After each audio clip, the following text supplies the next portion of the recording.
We good? Oh, it's recording. I see it going. Okay, so I'm starting out today. Today we're just going to talk about a little bit about kind of getting back to business, and because what I find is we just came out of a really busy season, and so it's natural for us to go for our businesses to get really easy in the winter to now we're back to being in the slower season. So I hear a lot of comments like, I'm not getting very many sales. Not booking parties like I did before, but this is all natural. So don't think of it as your business is slowing down or anything, or your business is not as good as last year, because it's all the same. We work our businesses really hard from January all the way to August to have a really great winter season.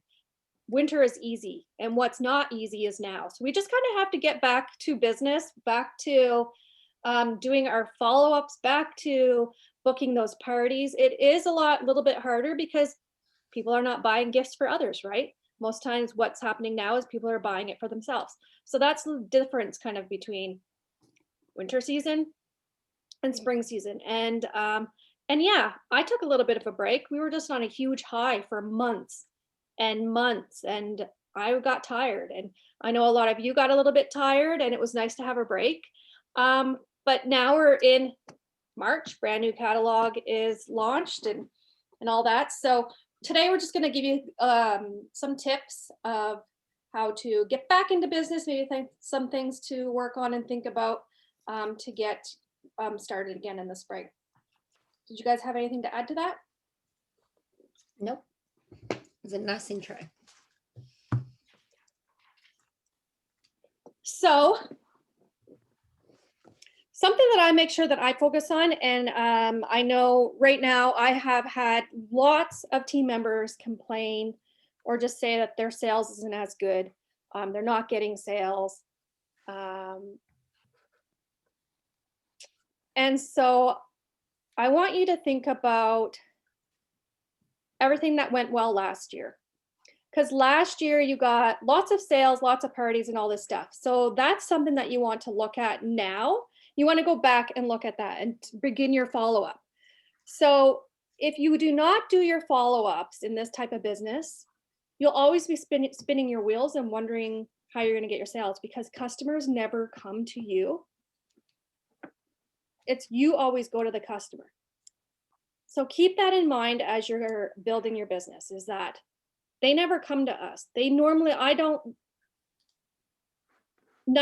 of my sales is from me messaging them, from me putting systems in place so I can connect with them. 10% is just people that I've built relationships with, and they usually contact me when they want. But it's not something that I usually have to put so much effort in a handful of people, but I have to put effort in a whole lot of people to keep them in my business. So follow-up is huge, huge, huge, huge. And if you've not done it this year, you got to start doing it right now and this month. So what you'll want to do is you'll want to go back to everybody last year, anybody who had purchased from you in the winter, the summer, the spring, anybody who booked parties with you before. You're going to want to go back to them and ask. And here's the thing. Sometimes when I go back too far, so let's just say someone purchased from me last year in March, and I go back to them, I a lot of times don't feel comfortable with asking them for a sale because I haven't talked to them since March last year. So why would I contact them just for a sale? And so sorry, my kid's printing something and that's loud. Can you guys hear that? Yeah. Is that your printer? Does it That's my make music as well? She's working in that. She's my assistant, so she's working in that room right there, printing something up. Anyway, okay. So if you are like me and you feel uncomfortable following up with people from March, April, or May,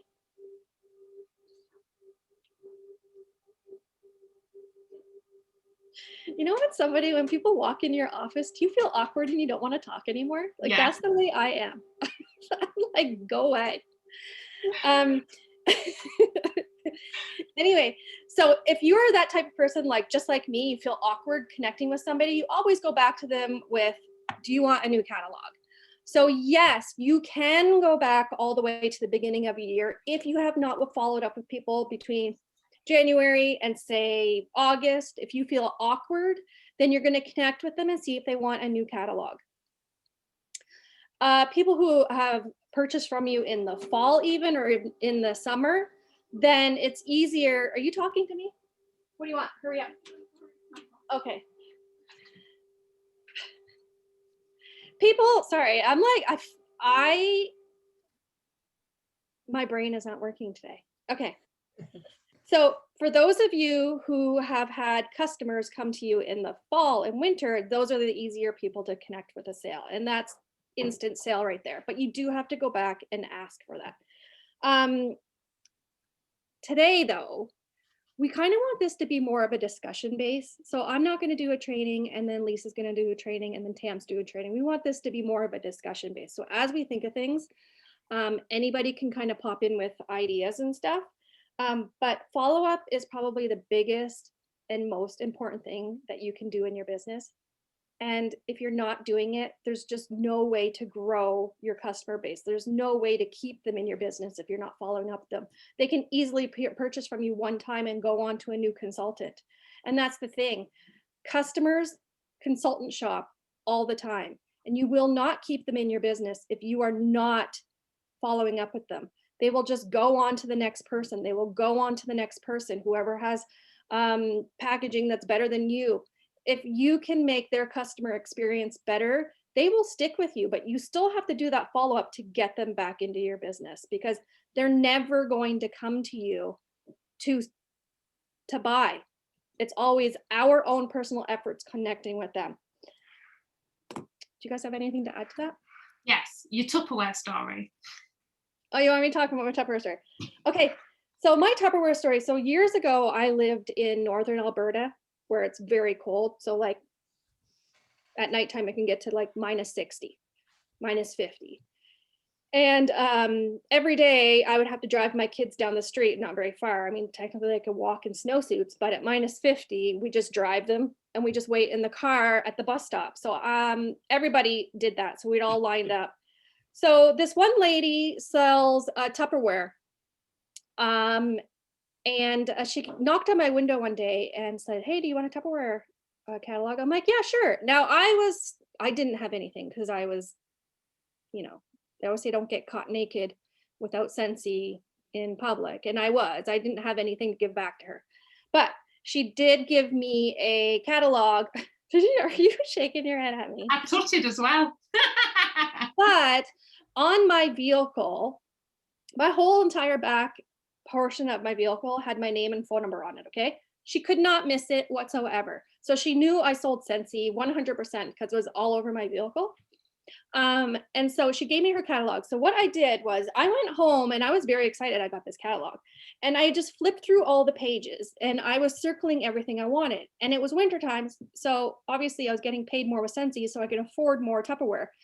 Do you guys have Tupperware there? Yeah. So, and this stuff is not cheap. And so I had it in my brain that I was going to switch out every single piece of Tupperware in my house with Tupperware brand. And so everything that I circled, it came to $700 or $800. It was a ton of stuff.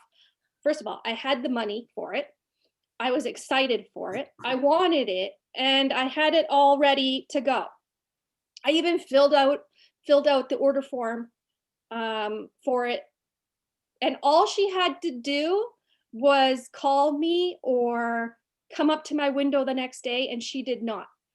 I went to the bus stop, took my kids the next day to the bus stop, and she did not come to my window and say, "Hey, I'm just wondering if you wanted anything." Because if she did, I would have said, "Yeah, my order form's at home. I will go get it for you." She never did that. Day 3 came around and she did not come and knock on my window to ask if I wanted something. But by day 3, what happened? I went home and I started looking through the catalog. I'm like, $700? And I was like looking through the book, $700. Like, am I crazy? And so then I would that day I remember crossing out something that I actually didn't really need, which brought the total down to like $600. And I still wanted the stuff though. But I'm not the type of person that is going to say, hey, I got a big order from you. I don't know why I'm like that. And I think this is why I do really good follow up, is because I know I'm not like that. And I know when I give you a catalog, you're going to want something out of it. So that's the type of person I am. And I think that's why I'm really good at follow up, is because I just mentally know secretly you really do want the product. You're just not telling me. And so on day 4, I remember going through the catalog. She still didn't come up to me and ask me if I wanted anything. She sees my phone number on my vehicle every single day because she's parked right behind me.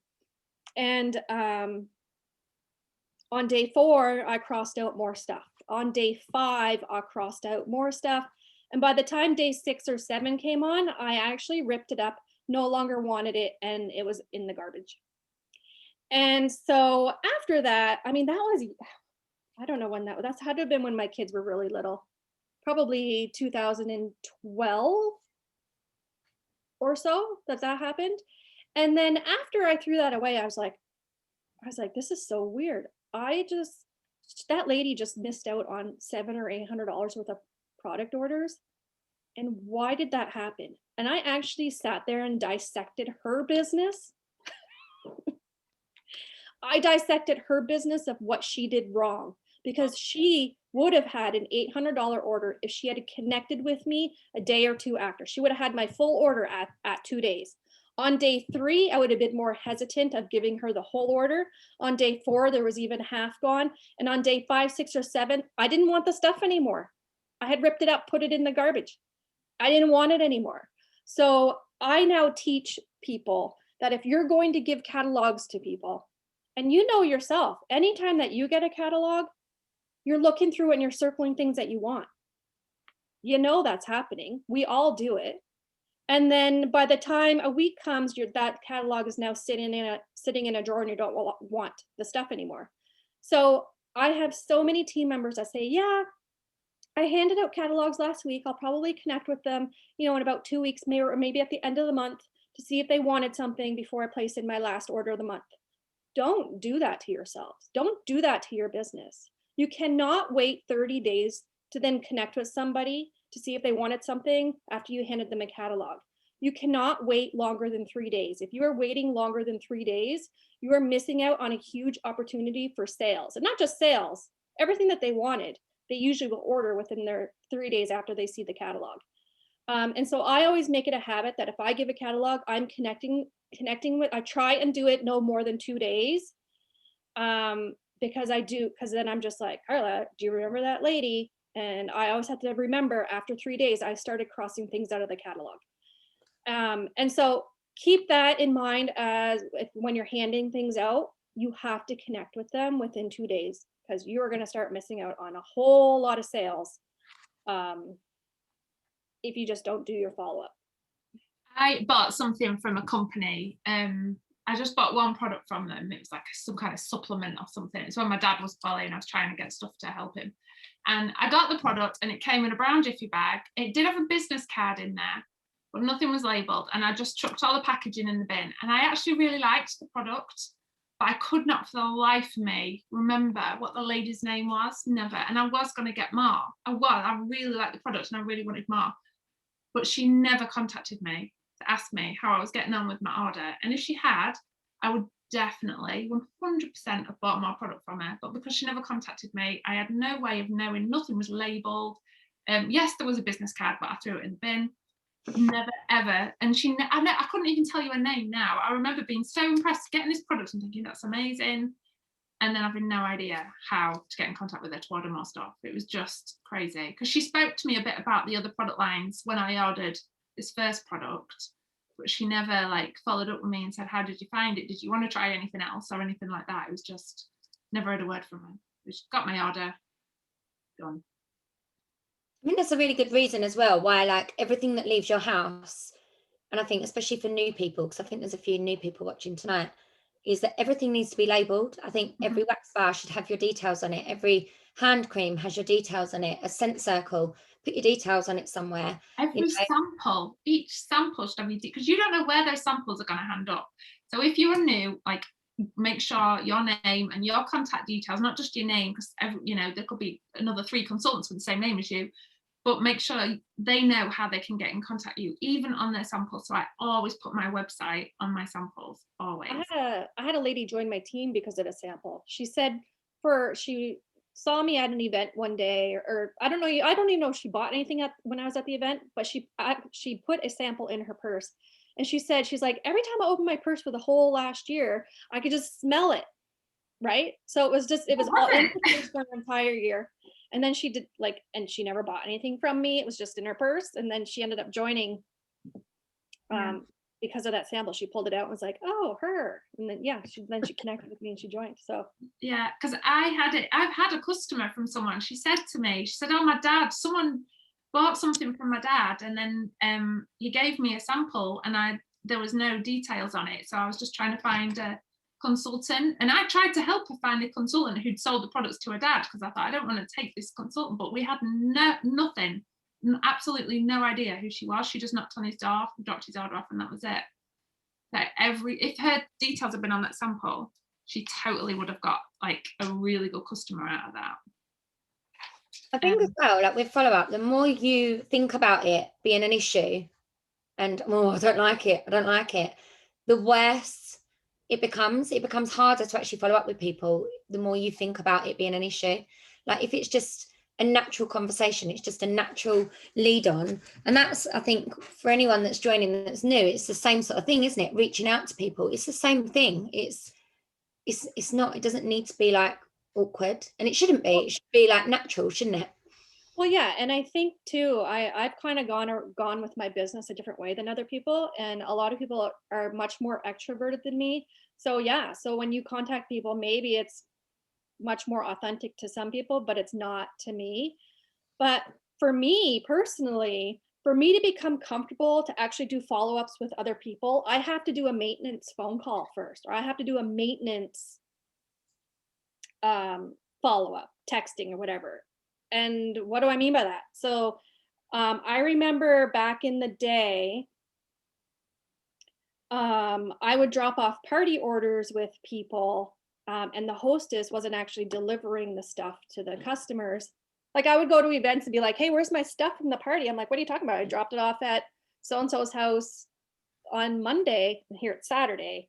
And she's like, are you serious? I just called her and she said it never showed up. I'm like, it's at her house. I dropped it off earlier this week. And so I actually started it because my hostesses were not delivering on time. I started doing maintenance phone calls, follow-up phone calls. So anybody who purchased from a party, when I would drop the product off with the hostess, every single person at the party is going to get a text from me saying, hey, did you open up your stuff? Does your warmer work? I'm just making sure that your stuff is working and that you like everything that you got in your order.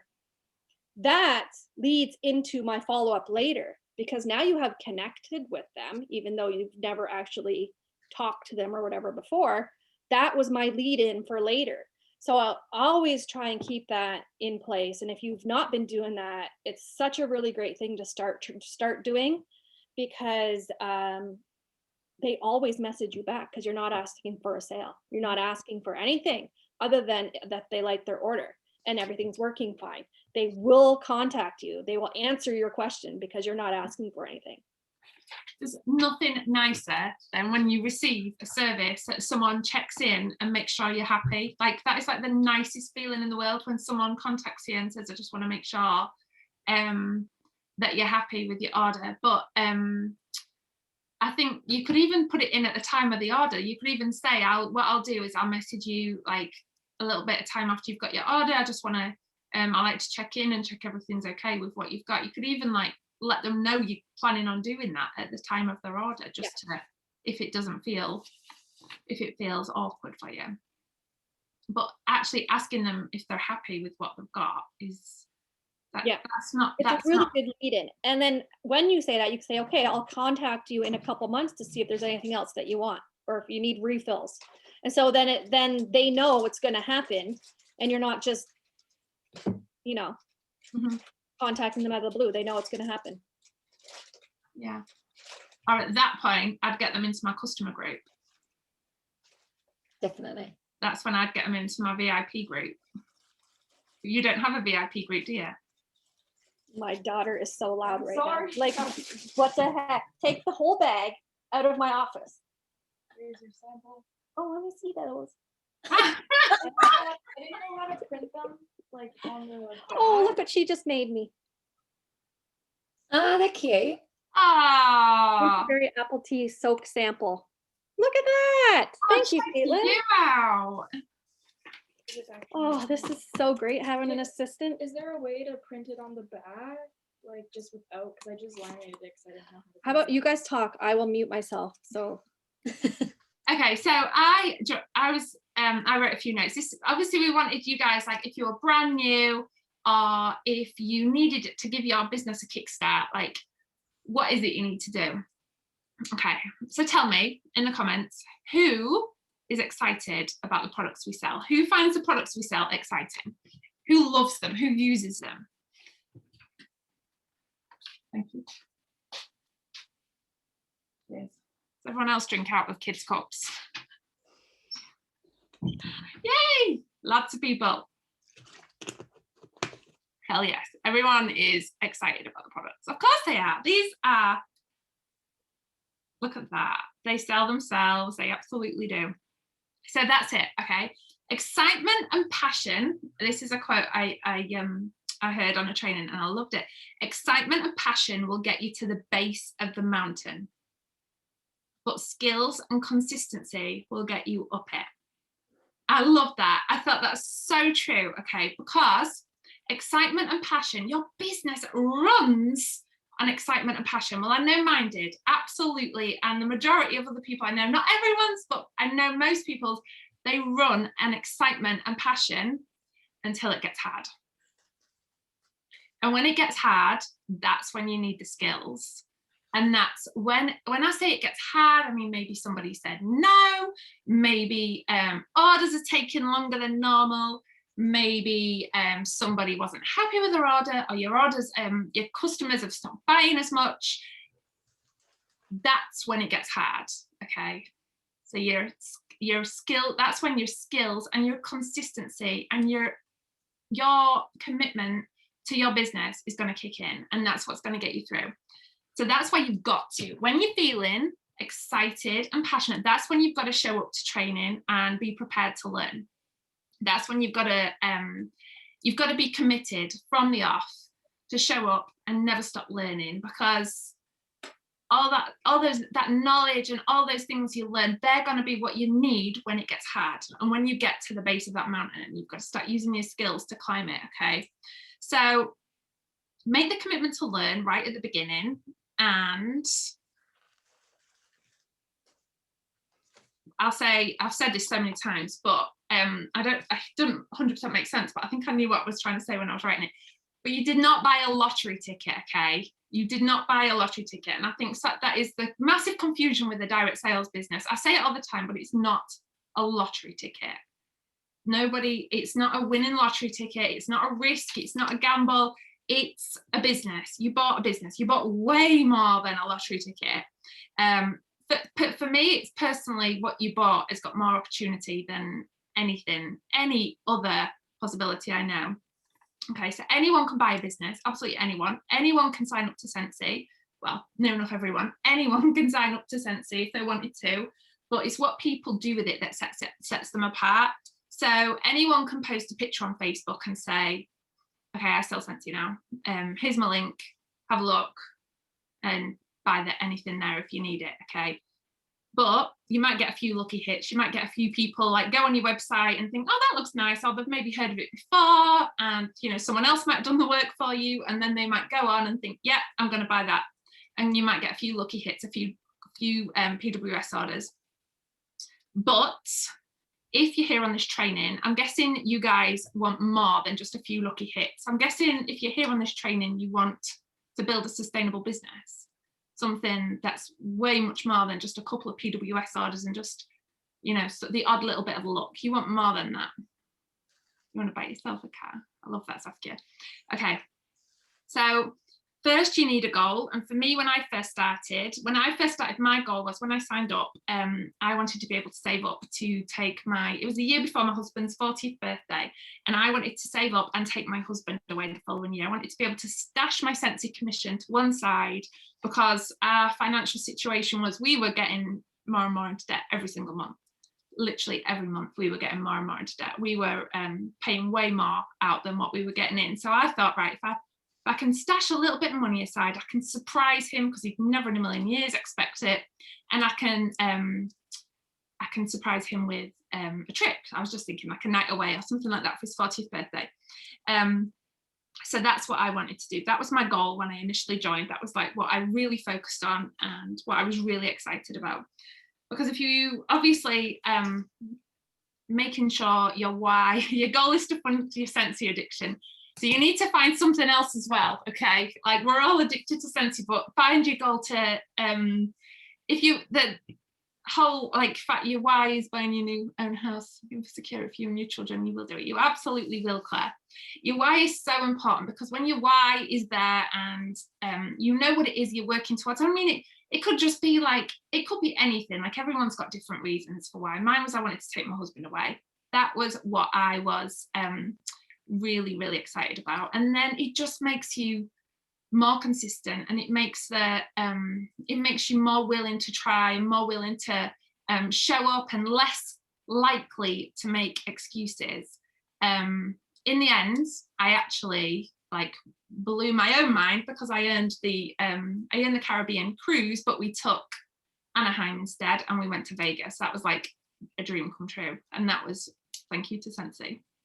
Okay, so obviously you need to set yourself an action plan. So you know what you want to do, but you need an action plan, because all the training in the world is amazing, but you need to put actions in place. If there's no actions, if you're watching the trainings but they're not doing what you learn, is absolutely pointless.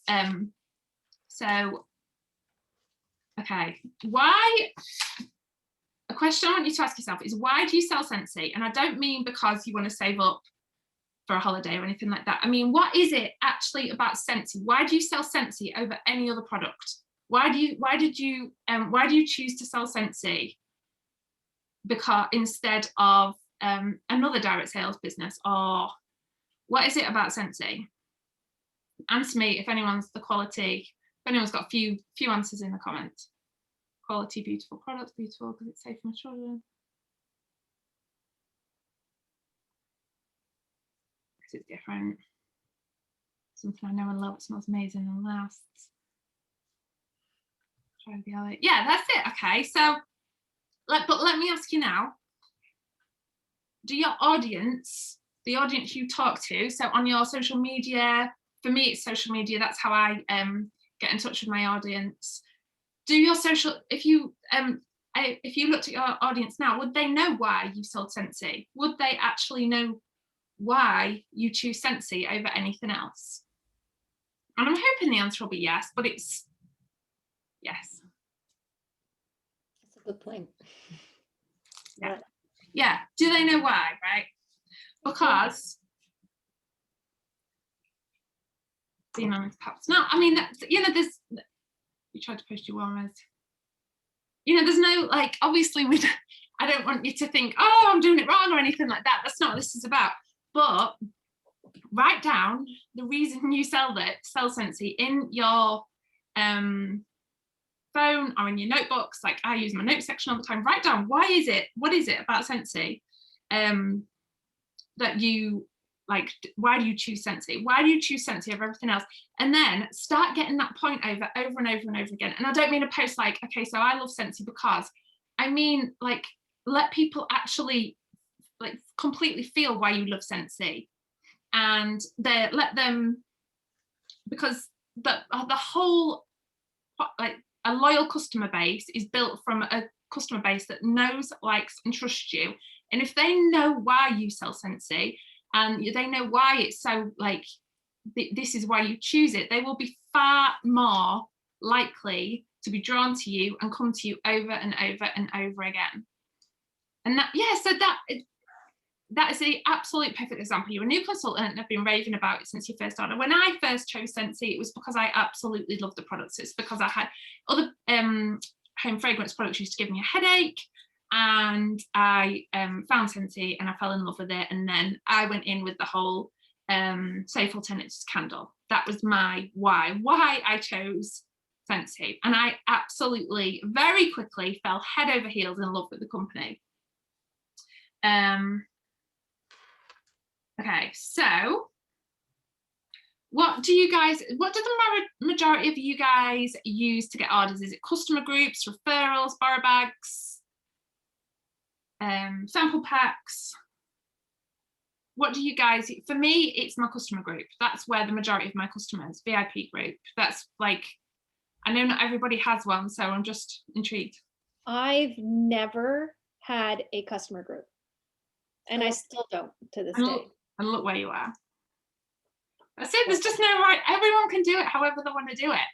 I think most of my orders come from off of Facebook, actually messaging my customers for me. My VIP WhatsApp group. Yeah, that works. That works really well for me. Okay, so a few different answers, samples. My business started booming back in the day when I started doing texting, like putting them like on a VIP texting Service. like when anything that when new things would come in, they would get the information, or if I was out and about at an event, they would be the first ones to know where I went or where I am so they can come to me. And it was also the very first time when my open houses started working, because I would do open houses for 4 years straight and nobody would ever show up until I put a texting program together. I started doing more of like,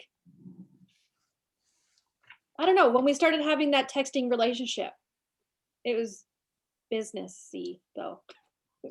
Yeah. My VIP group's a little bit like that. It's very much like I literally just message them LTOs, things that are coming.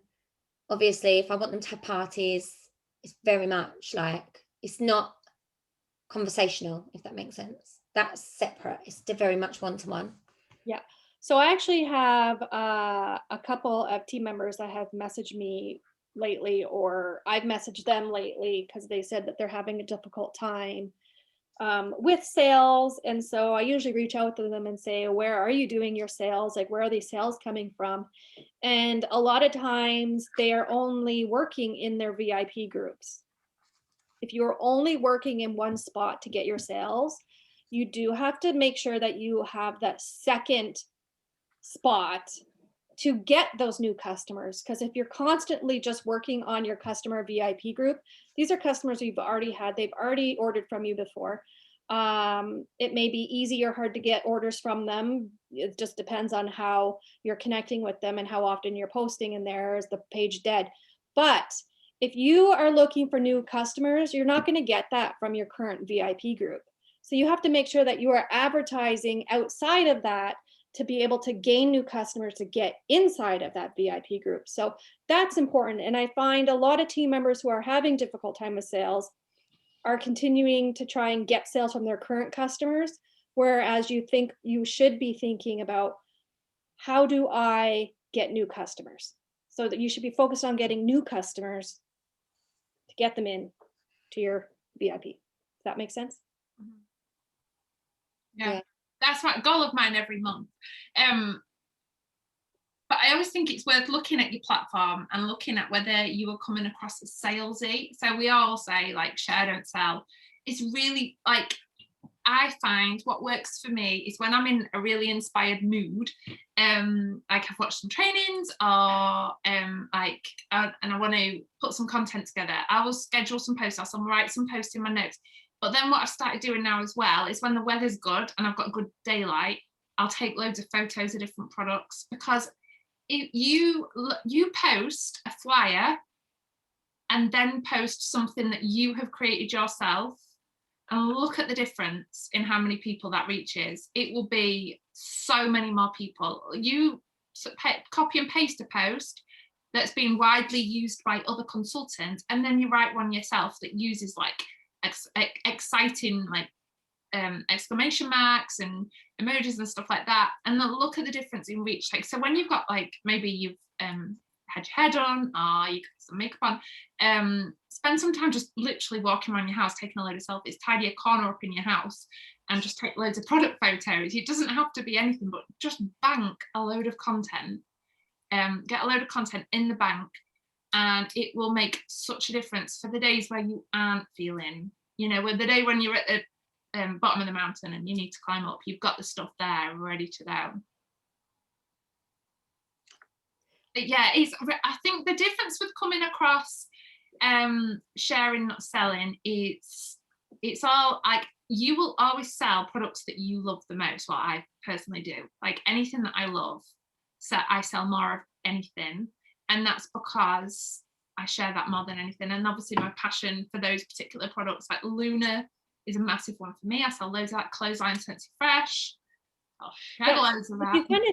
If you can think about selling without selling, it's the same as I recruit without recruiting, if that makes sense. Like, I sponsor people without actually trying hard to do it.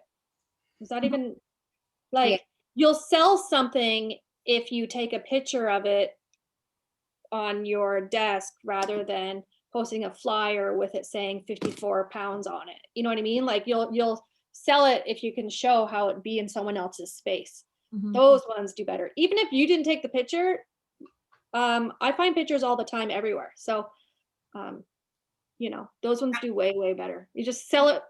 You'll sell it without actually selling it. And facts tell, stories sell. So if you watch the, oh gosh, what was it she said? The Meghan and Harry thing. She said something about everyone wants to hear stories, like everyone lives in the stories they're told. And it made me think about Scentsy and how, I can't remember how she worded it exactly, but it made me think about Scentsy and think, yeah, it is like stories, telling stories about products. Just like, you know, what a bar of clothesline makes your house smell like, or what memories a bar of vanilla bean buttercream gives you, and stuff like that. A story as opposed to a fact. Like, anyone can spit out the ingredients, but actually talking about how it makes you feel and the story behind it will always sell more than the facts.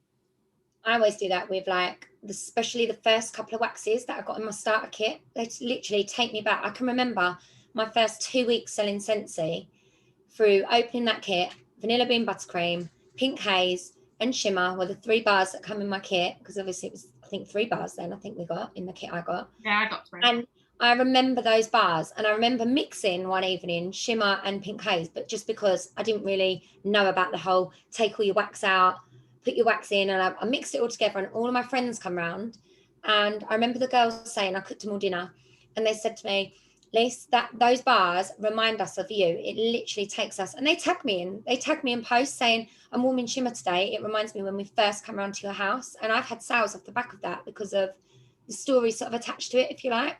So definitely stories sell. Do you know what else really sells in your customer group though as well, is but sharing as many different products as you can. Like, I get stuck in a rut sometimes of wax and warmers.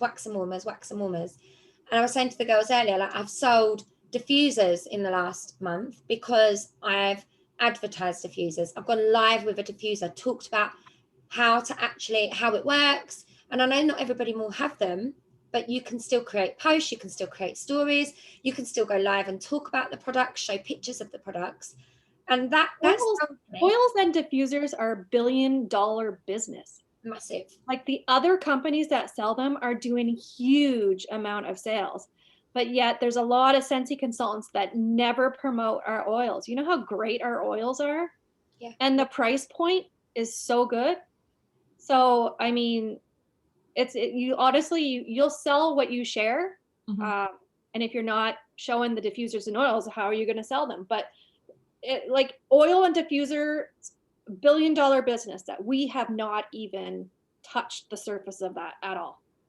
I think if you set yourself a goal, I bet if you set yourself a goal and thought, I am gonna sell a diffuser this month, and you go all in, learning about the diffuser, learning about the oils, learning why they are like so superior and so amazing, and then putting that information out there, telling the story of our diffusers to your audience, I bet you'll sell one. Bet you, if you go all in, you'll do it.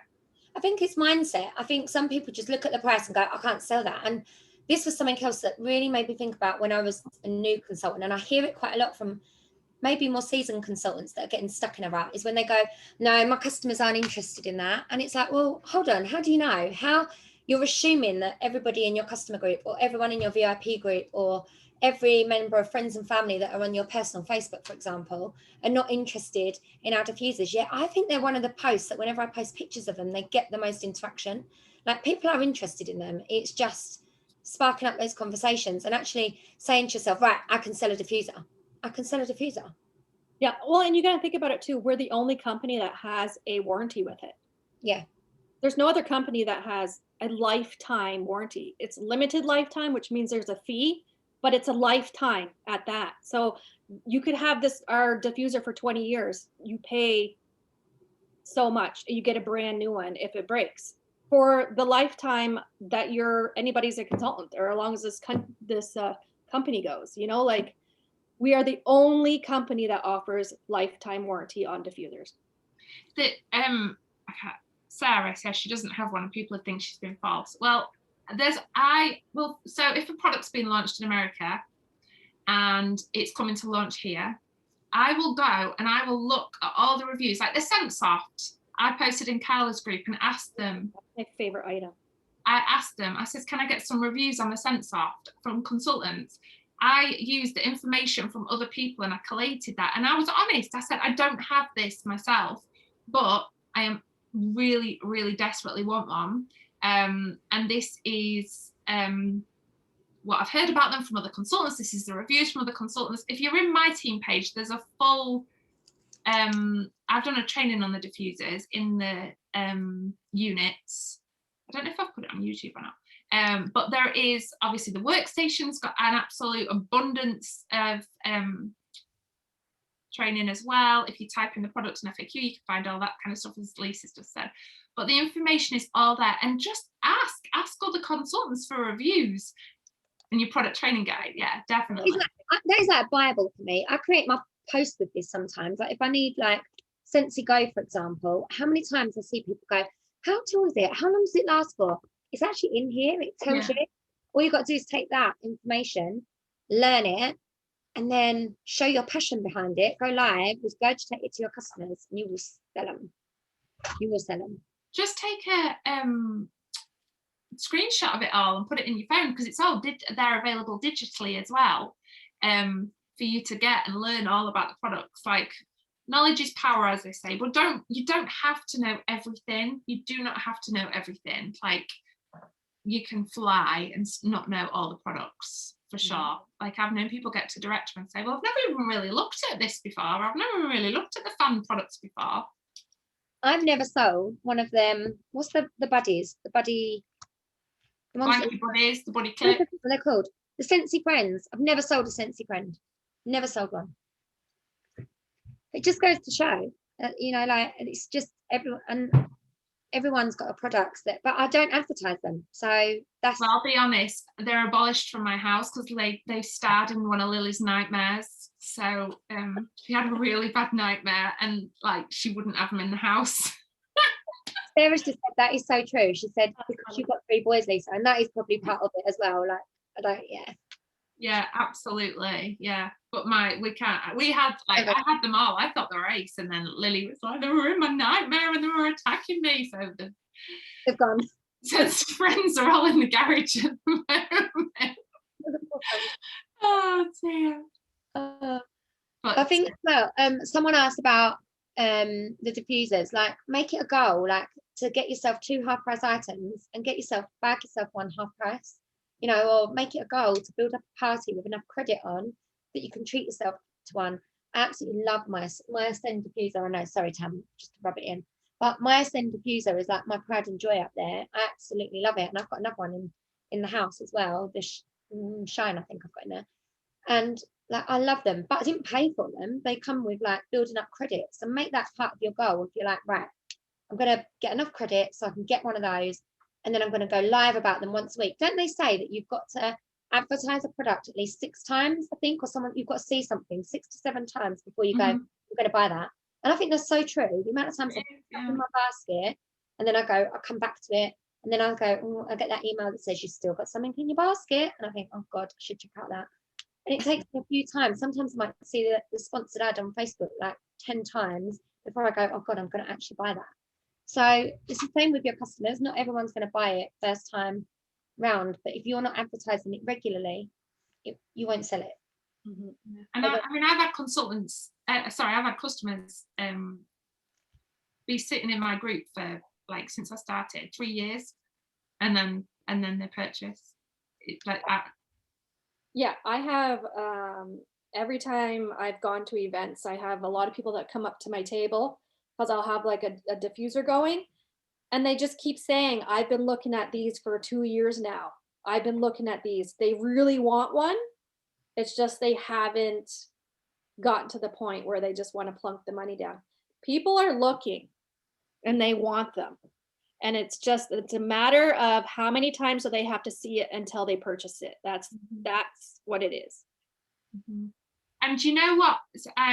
A massive, I can't actually remember the figure, but it really like spoke to me, was the amount of people who, like we all know the Instagram influencer thing is like, that's driving more product sales than anything else right now. It's people go from recommendations, like recommendations sell. It's something crazy, like 80% or something. 80% of purchases are made when something's recommended, and it's not even by a friend. It could be by an influencer or something they've seen on Facebook. So, you know what's really bad? What I've done?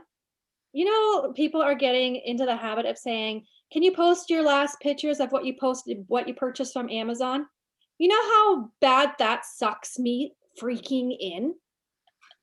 Yes, it's so bad. And then I go and buy stuff on these people's list that I don't even know who they are, but yet I want what they have. Yeah, that's so it. But that is totally it. So when you give somebody, you really want to encourage when you give somebody their order, or maybe you give them a sample pack. Like maybe if you're brand new and you've not got that order yet, and you're giving them samples or a catalogue or just something, a little bit of information, get a review from them, and then use that review to show other people, so you can say, here's what so-and-so thinks, or here's what so-and-so thinks. Like that, I am exactly the same. We're all driven by other people's reviews. Like we love to see the like when somebody else recommends it, gives it credibility, doesn't it?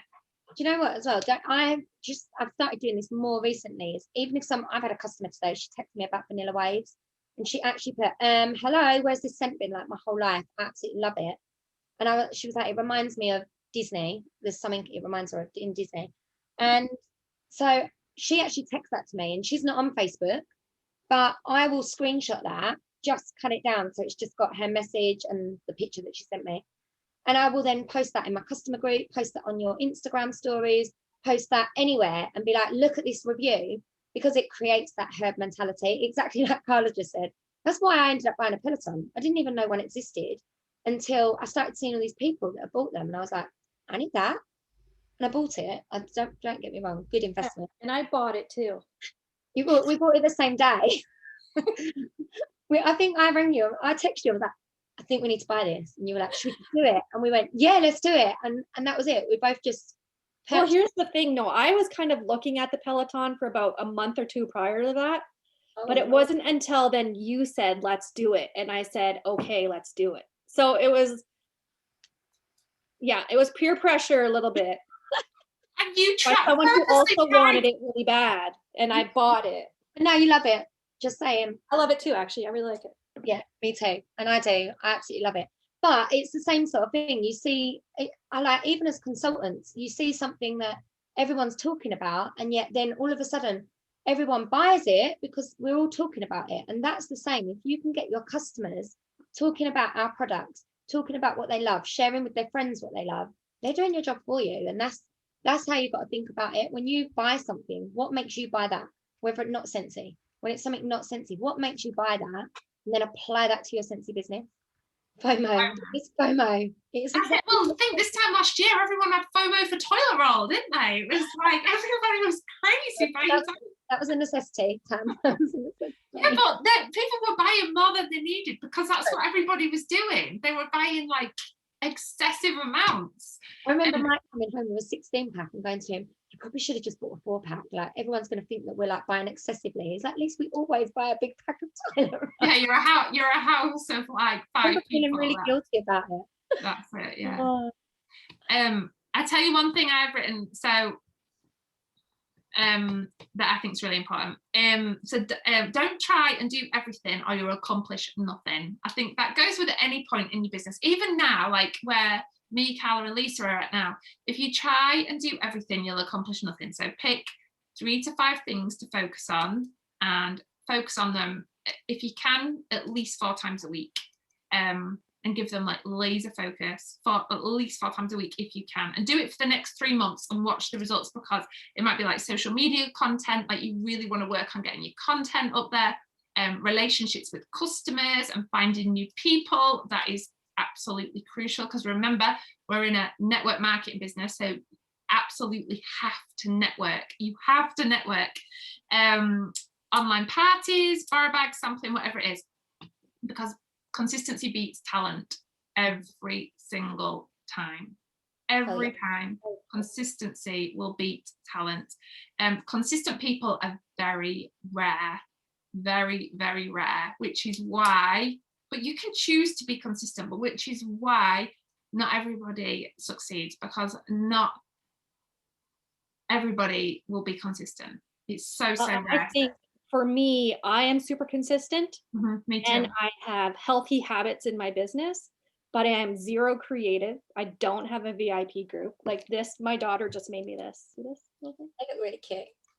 I create nothing because I'm that bad at it. I'm not good at a lot of things. And so you just gotta, consistency will beat out everyone and everything in your business for sure. Consistency, like if you can cultivate consistency, you will beat any amount of skills, anyone who's got a great friendship circle, anyone who's got a like really extrovert personality, or what you would think would be the amazing personality. Maybe they've got the perfect network on a platter there for them. If you're consistent, it will beat that over and over again. I am 100% consistent, and I'll tell you what, I don't, like Carla says, she's not creative, so it would be, she hates being creative, so it would be, and like her really focusing on that would her be doing something that she hated, like absolutely hated. So do the things you love, like focus on the things that you absolutely love. Like I love being creative, I love creating stuff. I came from a creative background, like that's how I got into Scentsy, through my creative business. So I can focus my business and I can work my business to grow in a way that's creative. Like maybe you love talking to people or going live or whatever it is. Do something you love and focus on that and just grow it again and again. Someone said, do you mean focus on a warmer, a 55-pound warmer, or one specific warmer? How narrow group should, how do you mean? Do you mean when I say focus on 3 to 5 things? I mean 3 to 5 activities in your business that you want to get, like 3. So in your action plan, like maybe you decided you want to get in 3 months, you want to, this is your goal. And to do that, you're going to do it with a VIP customer group, you're going to do it with sample packs, you're going to do it with whatever it is, whatever activities that you're going to do it with. Just focus on those, and don't try and do everything. Like you'll see all these amazing things that other consultants are doing on the groups, and you'll like, don't ever think, oh well, I can't do that, because like not everybody can. There's very few people who can do what some other people can do. You know, there's only, you do you. Got to be authentic to yourself. Absolutely. Like Carla's got to where she is without a customer group and without being creative. It works. It really does work because she's being consistent. Like if you've been consistent. And I don't focus on making things look pretty either. That's one of the things that really, you know, I can look at people posting what they're making and people posting really nice photos of stuff, and that's just not me. But if I sit and actually think about it, when you start seeing what other people, when you start comparing yourself to other people is when you end up doing nothing, because then you just don't feel like you're worthy enough to even do anything. But for me, if I see someone posting samples, I'm just going to get someone else to make it for me. Why not? Okay, why not? I need right? that. Or connect with somebody and say, help me. You know, I've connected with Tam a couple times and said, help me. dying here. But I mean, at the end of the day, it is consistency and doing things that you are good at. And I'm really good at systems and customer follow-up. And if you've not done customer follow-up, and I think that is the number one thing that everybody needs to focus on is customer follow-up, and keep it consistent in your business, because you will get everything that you want if you keep your customers in your business. I also work on like a 12-week year plan.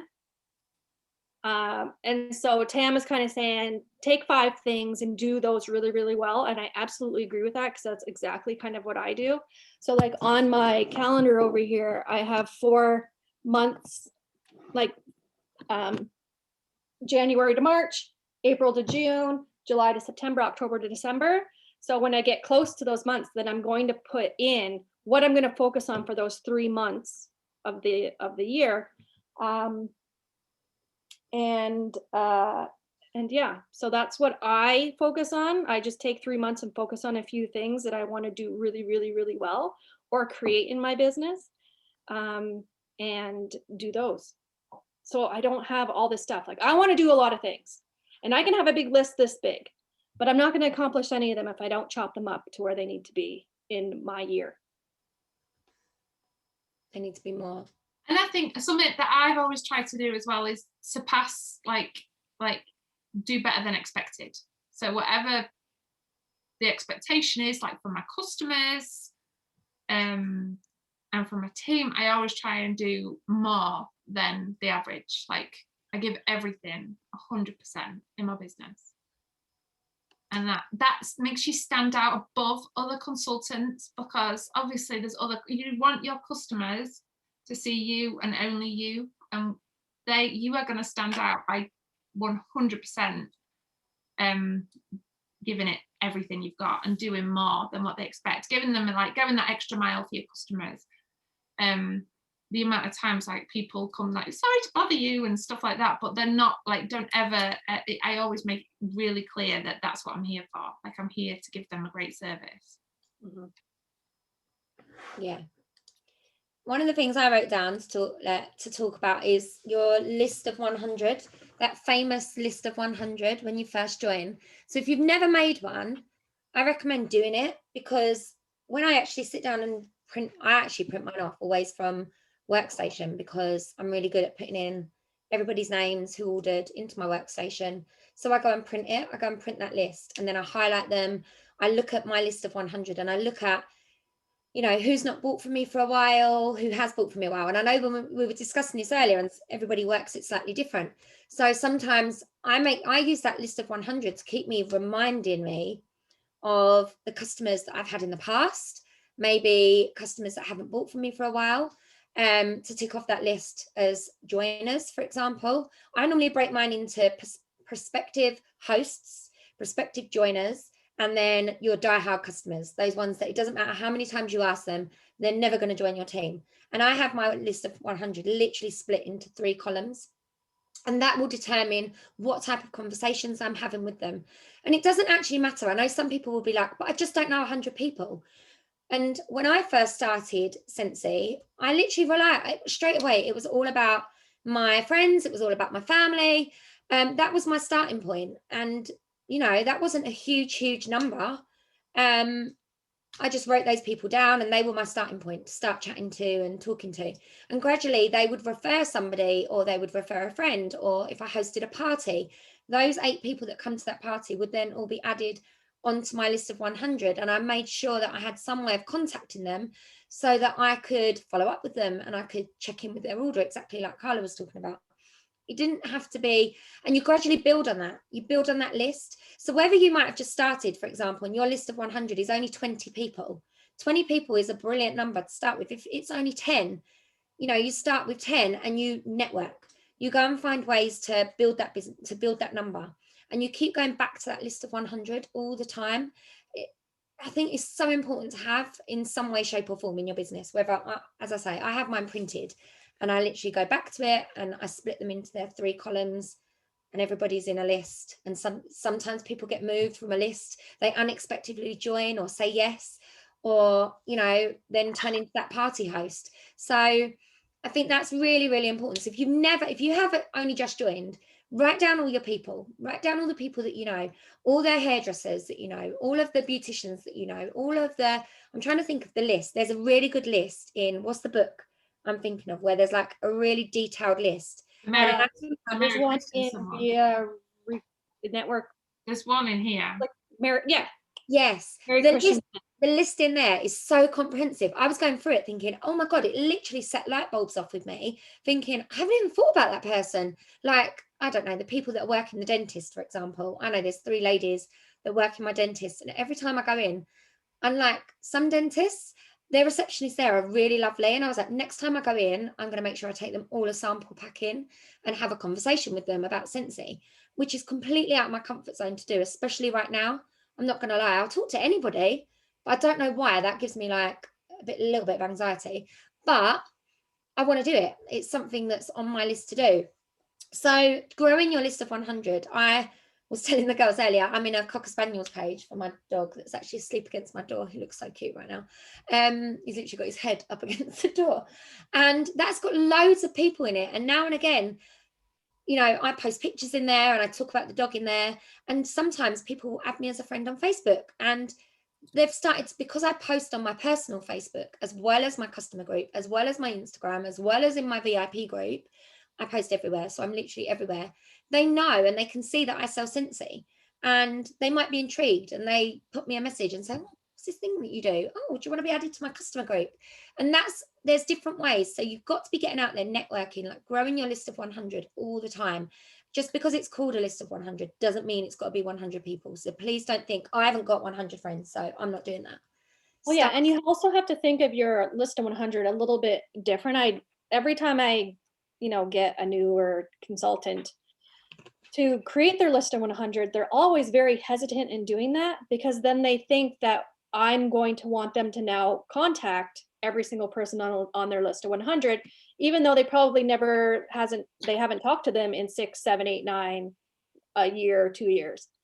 No. So when I get someone to create a list of 100, I then try and talk to them about what are they going to actually do with the list now that they have it. And it's not calling them or texting them and saying, hey, you want to buy Scentsy, you want to join my team. We don't want you to do that. That's called cold calling. And cold calling is actually really bad in this business, and you should not be doing it. But the idea is what to do is you're going to take this list, and now you're just going to get back into their life. That's what it is all about. If you see, you have a list of 100, let's just say you do 10 people a day.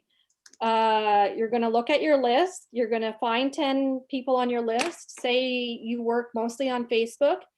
Maybe it's the very last thing that they posted that you're going to post underneath it. You talk to them nothing about Scentsy. And so if you do 10 people a day, it'll take you 10 days to get through your list of 100. And it's just connecting with people. And it's not telling them anything that you're doing with your business. You're not messaging them for anything with Scentsy. All you're doing is creating that relationship back again, posting underneath their Facebook pictures, their family photo, or something that they've done recent, like don't go back a year or nothing. That's kind of weird. But because as soon as you post underneath them, that you do this. When you post a picture of you or your family or somewhere that you've gone, you are consistently going back to see who commented, who liked it. And when they comment, you're excited that they comment, and you can't wait for the next comment of somebody else. You do that yourself. You're just waiting for comments to see really good things that people are saying. That's what you're going to do. You're going to post good things underneath their pictures when they're posting them. Because as soon as they see you do that, they're going to come straight to your page and see what you're doing. As long as you have been posting your website, you have your website address there, you have images of Scentsy, you're posting regular things, family and friends stuff on your Facebook, and then you're also mixing in Scentsy in that, they're going to see that. So when you then do post anything about Scentsy, you'll notice these people are going to start liking your pictures or posting under your pictures, and then that's how you're going to that's how you get them in your business. As soon as they like a photo of yours, as soon as they comment underneath a Scentsy thing, then that's when you private message them about Scentsy. but you don't do that. I don't do that ever beforehand. No, I love that. I love that whole, like, it's like a connection list, isn't it? As opposed to let's just reach out to everyone and offer them sample packs, or especially when I think as well, people on that list may already have a consultant. And I think I get that. I've had people inbox me and say, would you like a sample pack? I'm a Scentsy consultant. And I think, really? I've had that before. Or the opposite. I get that from a lot of other, I know we've talked about this before, Yeah, but a lot of other network marketing companies. Yeah, and it's very important. Like for me, I do a lot of stuff on Facebook now. I do a lot more stuff on Facebook, and I am getting a lot and I never worked on Facebook before. I mean, Facebook, advertising on Facebook is also new for me, and that's not what I've done prior. But if you start adding your customers as friends, if you start adding people as friends as you meet them out in public or on groups on Facebook or wherever you're networking with people, just adding them as friends, because as you're then posting on your Facebook, naturally, you'll start getting communication from those people that you are adding. So yeah, I mean, I guess in a way, our Facebook kind of becomes our brand, right? Absolutely, yeah. Your Facebook's definitely a brand, because that's your shop window, isn't it? That's where people can see what's going on, decide if they like you or not. I think as well, when we was chatting earlier, we said about as well utilizing your personal Facebook is so important. I think some people are so scared. I bet there's people in here that have probably never posted on your own personal Facebook. I know some job restrictions may restrict it, and I get that. But if you haven't got a job restriction that restricts you, I bet there's people in here that are like, I never post. I never put a warmer picture or a wax, or I don't know, me making samples or whatever. Never put anything that even shows you're a Scentsy consultant on your personal Facebook. Well, they do say you should do 60-40, 60% your own personal life, family, whatever you're doing, and 40% business, which would be Scentsy posts and stuff. So if you do 60-40, you're doing pretty good. Another thing I was thinking about is the amount of, I was thinking about my different customers and my regular customers, because the goal is to get customers that come back every single month. I've got customers who come back several times a month, and they don't not every single customer is gonna want every product. I've got some customers who just buy washer whiffs from me. They'll buy 6 tubs a month, that'd be nice. 6 tubs a month. And then I've got other customers who wouldn't ever buy washer whiffs from me. I've got some customers who don't like the wax, they just want pods. So that's why, what Lisa said earlier about sharing all the products, all the different products, and you might have people who are not interested in the wax and warmers, but they might be interested in the counter clean or the laundry stuff or the body stuff. So it's really, really important to share all the products and sample them as well, samples of how I have got people hooked on washer whiffs. Eleanor's just said, my sister's never bought from me. Do you know what I would do, Eleanor? I would give them Scentsy, 100%. Birthday, Christmas, Easter, any occasion, they would get Scentsy from me. Absolutely. They'll soon buy it. My family never purchased from me in the beginning either. And my sister, it took me a very long time to get my sister to join Scentsy. And for me to get her to join, I had to take her on a trip with me. So there's that. If you earn a trip, bring a family member. They'll end up joining. I've tried that. I took my sister-in-law to Mexico, but she's still not joined. But to be fair, Amanda joined. I took her to Boston in 2010 with me after a year of bugging her. Yeah, that was fun. I love it. Someone says she gifted Scentsy to a family and then they bought it from you. No interest before. Do you know what I think it is? I think family get worried that you're going to rely on them. I think that's what holds family back. And that just drove me more, going 100% drove me more. Well, and they probably don't have faith that you're going to keep going with it too, right? A lot of people are in and out of these types of businesses. And so it's friends and family usually help you out for 3 or 4 months, and that's about it. You're not going to get much else out of them. So you always have to kind of build your network and more customers after the fact, because you only have them for so long. honestly. And they're not gonna, you know, they're not gonna enjoy you selling it until they actually see you being successful with it. Then they'll be like, oh yeah, I get what you're doing now. They can't see your forward moving future with the company until you're actually doing something usually. Mm-hmm. Yeah, and that's where your consistency plays in. Mm-hmm. Over and over. Okay, are we wrapping up? We've gone over like by 15 minutes. We always go over. Okay, is there anything anyone wants to ask while we're here? Is there any questions? Ask away.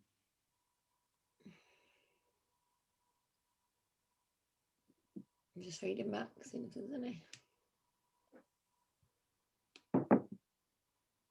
I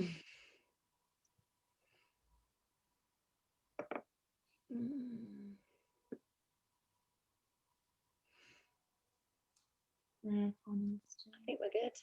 Do you print your sticker labels or buy them? I print mine. Do you print yours?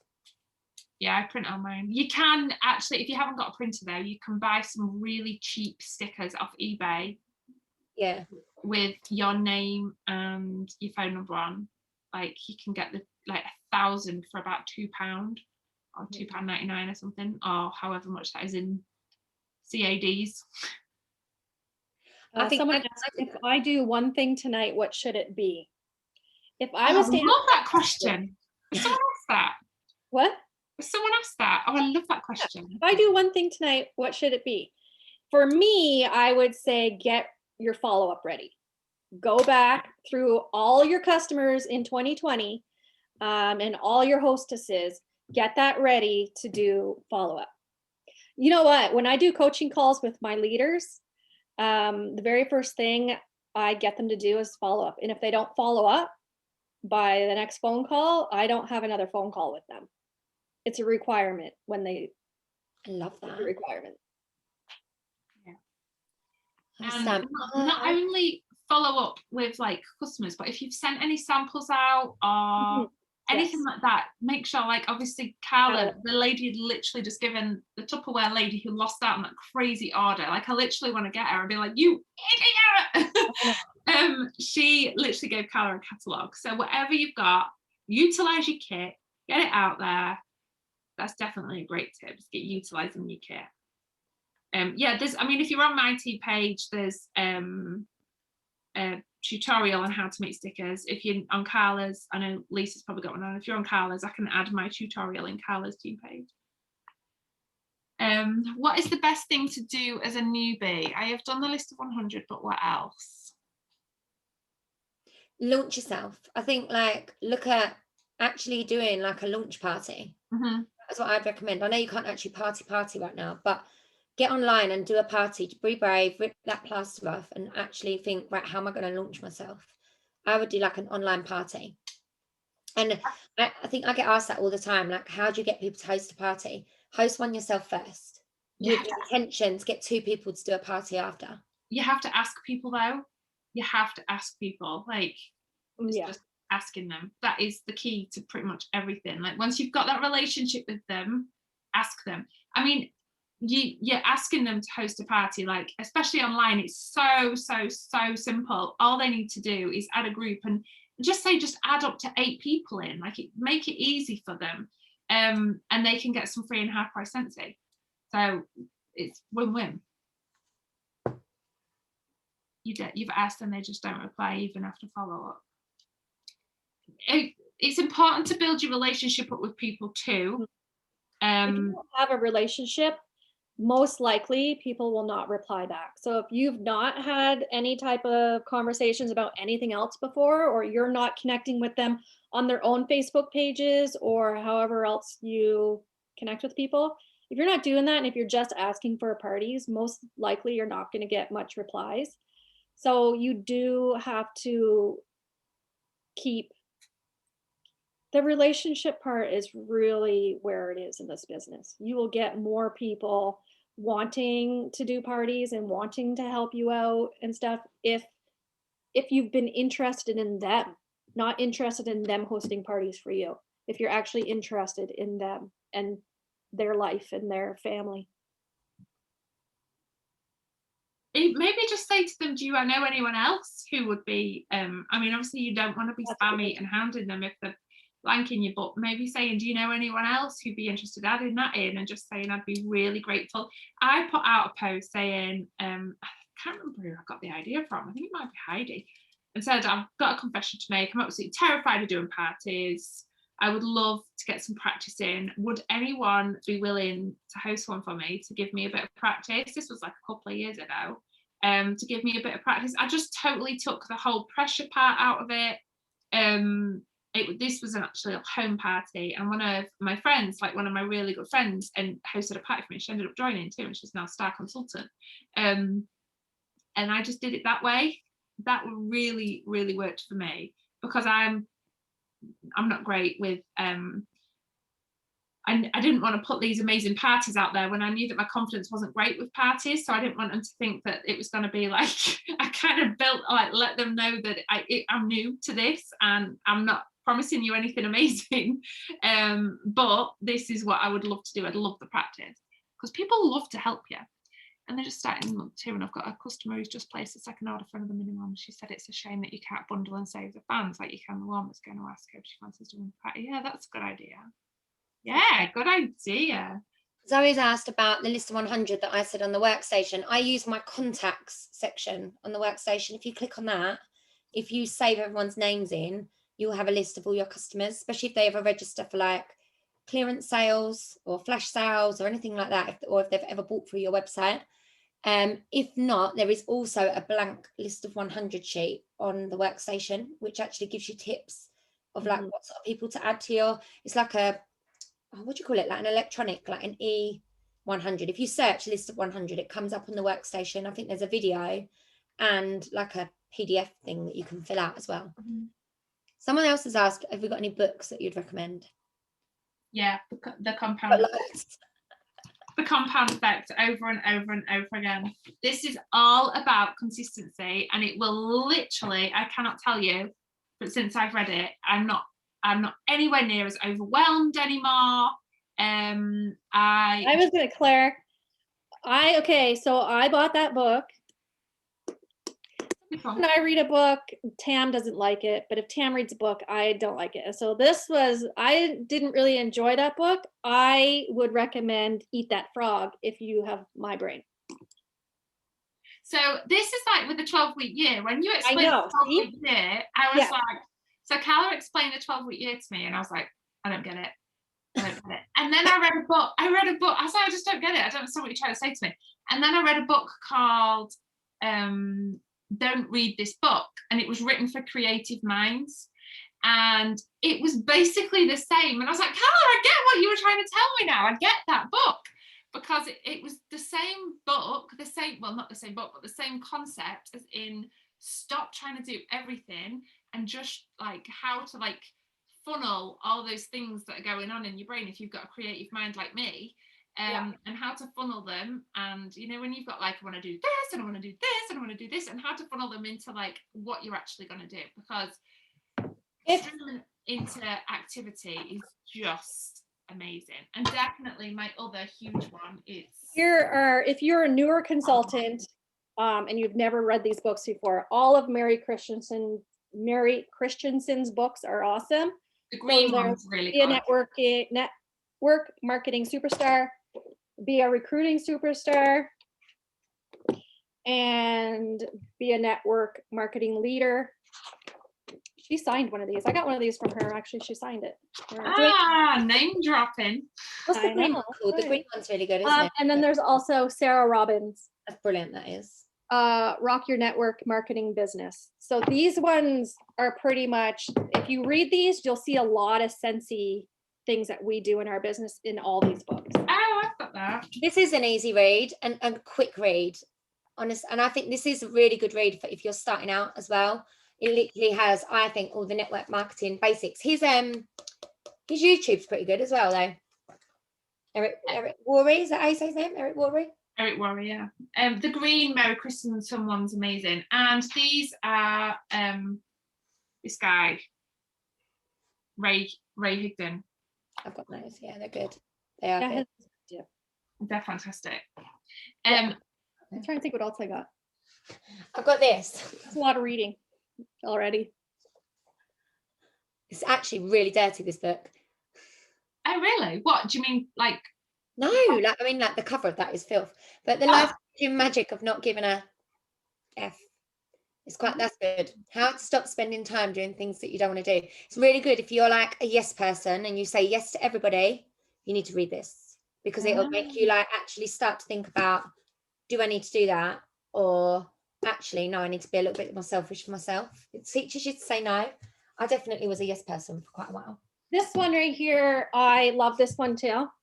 Oh, I've not- Anyway, if you want to get superstar director, this is the book you want to read.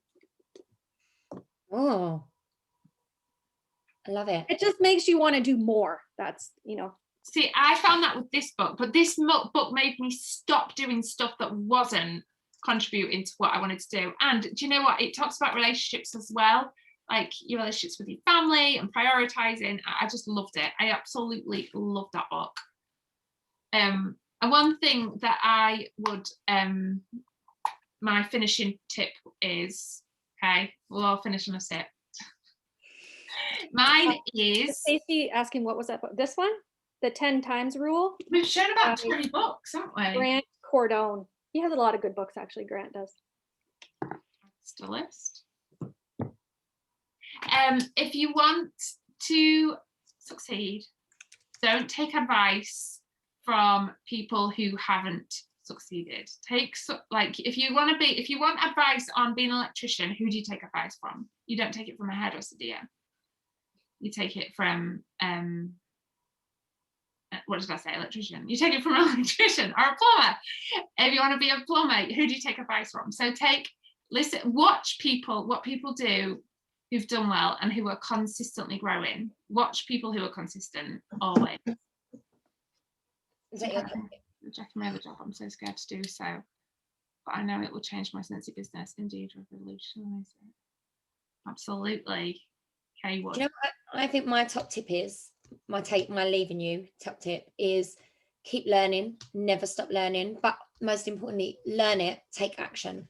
And I think just showing up to these trainings, for me, I'm a big YouTube watcher. Like I go and find, and not necessarily even in Scentsy, I'm finding people outside of Scentsy that are within network marketing, starting to branch into a bit more personal development, which I didn't do, like that sort of stuff. It was all about learning the skill set first for me, and then I've started to add in like working on my consistency or working on my wizzy mind and all of that stuff.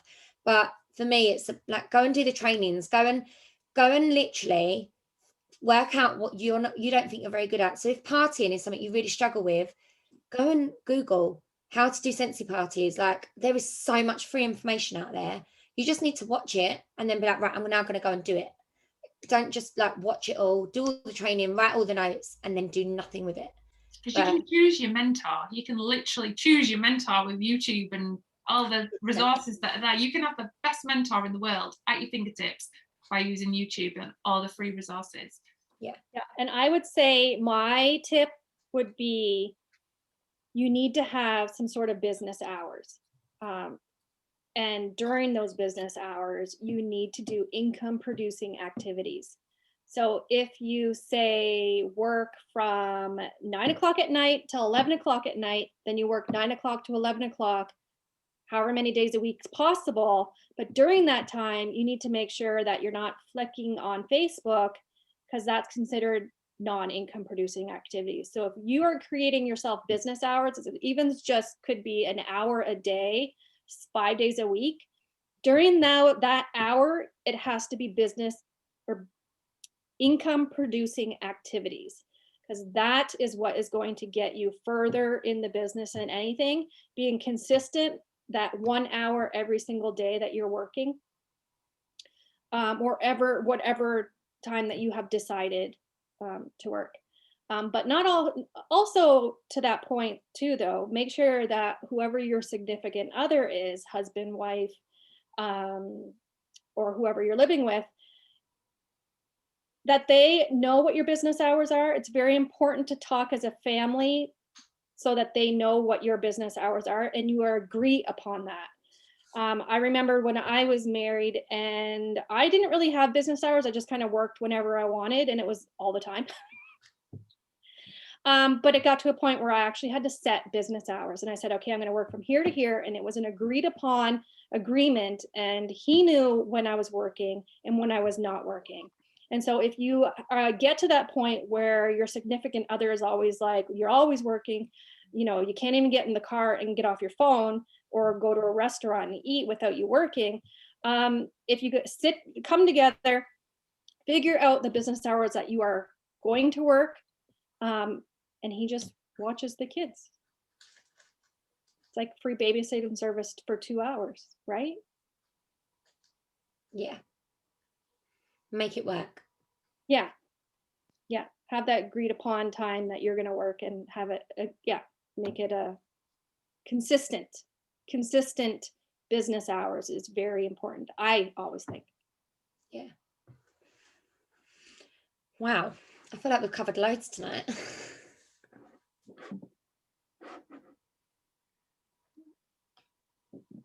What's considered to be income producing activities? So obviously things that are going to get you orders and team members, they are income producing, and obviously working with your team too. So your follow-ups, income producing. Making samples is kind of not, but handing them out is. Like getting those samples out is. Like promoting your Facebook, promoting your products, promoting yourself, that's all income producing. And then obviously asking people if they want to join, like building a team, that's income producing. Getting your orders out there like as quick as possible. And I'm not gonna lie, like you would like, I know we're telling you to read books, but that's technically not an income producing activity, reading books. So I would take that out of your working time and just do it on a time. Like it is very good to constantly be building yourself in reading and learning, yes, but it's technically not an income producing activity. So income producing is how you're going to get your PRV, new team members, thinking of different ways to get out there to get new customers. Getting new customers, it's income producing as well. So just thinking of ideas of different ways that you can work on Facebook or social media or changing up something in your business or asking somebody something is always income producing activities. Because there's a lot of fluff that people can do, like spending 2 hours creating a box. Oh, what was it, Carla? Oh, seriously. that is not classed really as income producing, is it? Like it would have been. The time it takes me to make a VIP box of samples is weeks of brain power for me. And so that's not really income producing. The faster that obviously you can get that done, the better. But it is income producing when I mail it out. Yeah. But it's definitely not income producing, me thinking about it and doing it and putting it together for 3 weeks, because that's the way my brain works, because I'm zero creative. So me creating things is technically not income producing. I sent Tam it is, because Tam's really fast at doing it, but not for me. I sent out 15 sample packs on Friday, and I've had about £150 in PWS orders from doing so. So that's income producing. Yeah. Thinking about it is not income producing, and that's my problem.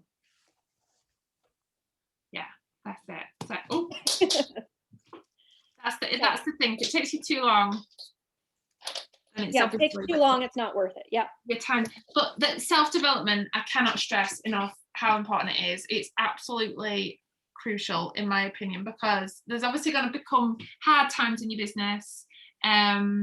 Times that are not easy, and like times where you have to really, like, your mindset has to get you through.